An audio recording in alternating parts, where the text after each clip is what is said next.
আশা ফিরে পায়। বিশ্বনবীর মুখনিসৃত পবিত্র প্রতিটি কথাই আশা জাগানিয়া। সুবহানাল্লাহ পড়েন। আপনি প্রিয় নবীর মুখনিসৃত বাণীগুলো পড়েন, কথামালাগুলো শোনেন, দেখবেন আশা পাবেন, বুকে আশা পাবেন, ভালোবাসা পাবেন। কারণ তিনি এমন সত্তা, এমন পার্সোনালিটি, তার কথা শুনলে হৃদয় নরম হয়ে যায়। মনে হয় হৃদয় খুলে তারে দিয়ে দেই, সব কথা যেন তারে বলা যায়। আওয়াজ করে বলেন ঠিক কিনা?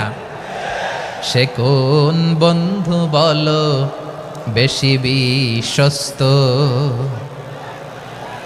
সে কোন বন্ধু বলো বেশি বিশ্বস্ত, কার কাছে মন খুলে দেয়া যায়, কার কাছে সব কথা বলা যায়, হওয়া যায় বেশি আশ্বস্ত। তার নাম আহমদ, বড় বিশ্বস্ত। সে কোন বন্ধু বলো বেশি বিশ্বস্ত, কার কাছে মন খুলে দেয়া যায়, কার কাছে সব কথা বলা যায়, হওয়া যায় বেশি আশ্বস্ত। তার নাম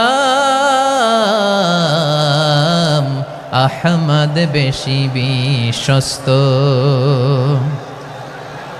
যে জন কখনো ব্যথা দিতে জানে না, যে জনকে বলি মুছে দেহি বেদনা, যে জন কখনো ব্যথা দিতে জানে না, যে জনকে বলি মুছে দেহি বেদনা, হৃদয়ের হাহাকার কবুল করে নিতে আর কারে বুক এত প্রশস্ত।